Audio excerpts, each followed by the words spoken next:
السلام علیکم۔ بیوقوف ڈاکو اور عقل مند موچی۔ پرانے وقتوں کی بات ہے، ایک گاؤں میں ایک غریب آدمی اپنے بیوی بچوں کے ساتھ رہتا تھا۔ وہ پیشے کے اعتبار سے موچی کا کام کرتا تھا۔ پھر ایک وقت ایسا آیا جب اس کے پاس گندم خریدنے کے بھی پیسے نہیں تھے۔ اس نے اپنی بیوی سے کہا کہ وہ اس گاؤں سے ہجرت کر کے شہر جانا چاہتا ہے اور وہاں جا کر اپنی قسمت کو آزمانا چاہتا ہے۔ موچی اگلے دن شہر کی طرف روانہ ہو گیا۔ وہاں اس نے بازار جا کر آوازیں لگانا شروع کر دی، پرانے جوتوں کی مرمت کروا لو اور اپنے پرانے جوتے بالکل نئے جوتوں کی طرح چمکا لو۔ پہلے دن تو اسے کوئی کام نہ ملا۔ اگلے دن وہ شہر کی سڑکوں پر آواز لگاتے ہوئے گلی گلی گھوم رہا تھا۔ اچانک اسے پیچھے سے آواز آئی۔ اس نے مڑ کر دیکھا تو ایک بوڑھی عورت اپنے پرانا جوتا لیے کھڑی تھی۔ اس نے موچی سے کہا، اس کے جوتوں کی مرمت کر دو۔ اس نے بڑھیا کے گھر کے باہر بیٹھ کر اس کے جوتے کی مرمت کر دی۔ جب کام مکمل ہوا تو بڑھیا نے اس کی محنت کی قیمت پوچھی۔ اس نے کہا، ایک سونے کا سکہ۔ اس نے اپنا تھیلا پکڑا اور اگلی گلی میں چل پڑا۔ اچانک ایک اور خاتون کی آواز آئی اور اس نے بھی اسے اپنے جوتے مرمت کے لیے آواز دی۔ اس کے جوتوں کی مرمت موچی نے کر دی اور اپنے پیسے لے کر چل پڑا۔ موچی نے محنت کر کے کچھ دنوں میں اتنے پیسے کما لیے جن کے بعد اس نے گھر جانے کا فیصلہ کیا۔ سکے کما لیے۔ ان میں سے 2 سونے کے سکوں میں اس نے ایک گدھا خرید لیا۔ باقی 2 سونے کے سکے لے کر گھر کی طرف چل پڑا اور اپنا سامان گدھے پر لاد دیا۔ اسے اپنے راستے سے ایک جنگل سے گزرنا پڑا اور وہاں اسے نئے ڈاکوؤں کا گروہ دیکھا تو پریشان ہو گیا۔ موچی دانش مند تھا، اس نے ہمت نہ ہاری اور ایک منصوبہ بنایا۔ اس نے ایک سونے کا سکہ گدھے کی گردن پر باندھ دیا اور چل پڑا۔ ڈاکوؤں نے اسے روک لیا اور کہا، تمہارے پاس جتنے پیسے ہیں ہمیں دے دو۔ موچی نے کہا، میں غریب ہوں، میرے پاس اس گدھے کے سوا کچھ نہیں۔ یہ سنتے ہی گدھا دیکھا اور اس کے گلے سے سونے کا سکہ زمین پر گر پڑا۔ اس پر ڈاکوؤں کے سردار نے پوچھا، یہ سونے کا سکہ کہاں سے آیا؟ اس کے بعد اسے مارنا شروع کر دیا۔ آخر کار موچی نے انہیں کہا کہ وہ سب کچھ بتائے گا۔ موچی نے کہا، یہ گدھا سونا پیدا کرتا ہے۔ سردار نے کہا، یہ گدھا مجھے بیچ دو، پھر ہم تمہیں جانے دیں گے۔ یہ سن کر موچی نے کہا، میں ایسا نہیں کر سکتا۔ سردار نے کہا، میں اس کے بدلے 50 سونے کے سکے دوں گا۔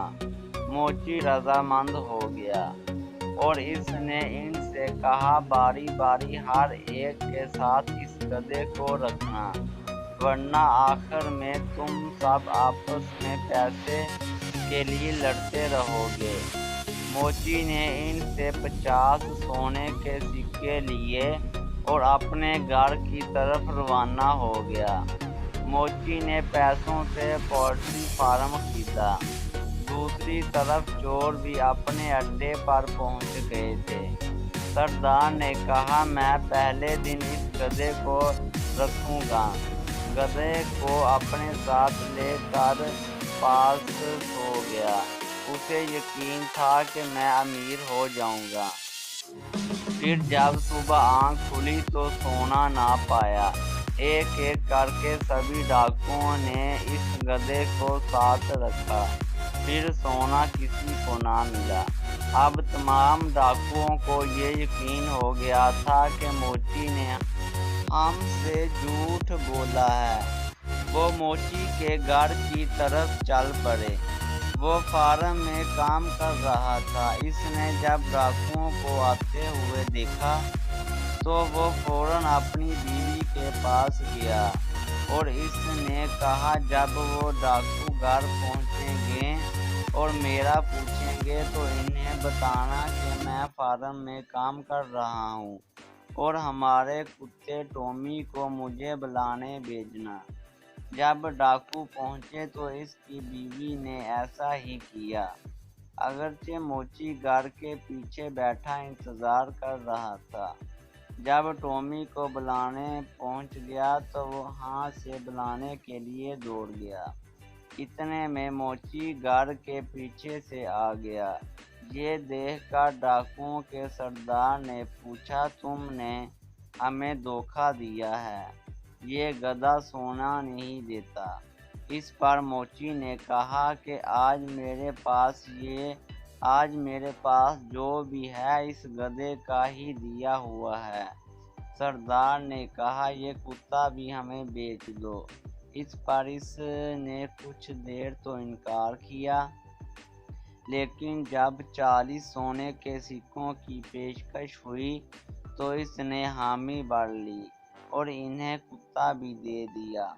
جب کتا لے کر آئے تو سردار نے اپنی بیوی سے کہا میں باہر جا رہا ہوں، جب کوئی بلانے آئے تو ٹومی کو بھیج دینا۔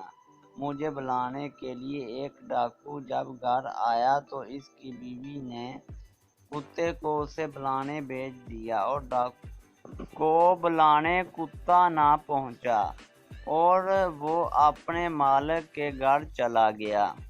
ایک ایک کر کے تمام ڈاکوؤں کے ساتھ وہ رہا، پھر بھی وہ اپنے پرانے مالک موچی کے پاس پہنچ جاتا۔ یہ دیکھ کر ان سب کو یقین ہو گیا کہ موچی نے پھر ہمیں دھوکہ دیا، اس نے جھوٹ بولا۔ انہوں نے آپس میں مشورہ کیا کہ اس مرتبہ ہم بیوقوف نہیں بنیں گے اور موچی کو بھی سبق سکھائیں گے۔ وہ سب موچی کے گھر پہنچے اور اس کی جھوٹی دلیلوں کو نظر انداز کر کے اسے سبق سکھانے کے لیے اس کو بوری میں بند کیا اور اسے اس منصوبے سے ساتھ لے گئے کہ وہ اس بوری کو دریا میں پھینک دیں گے۔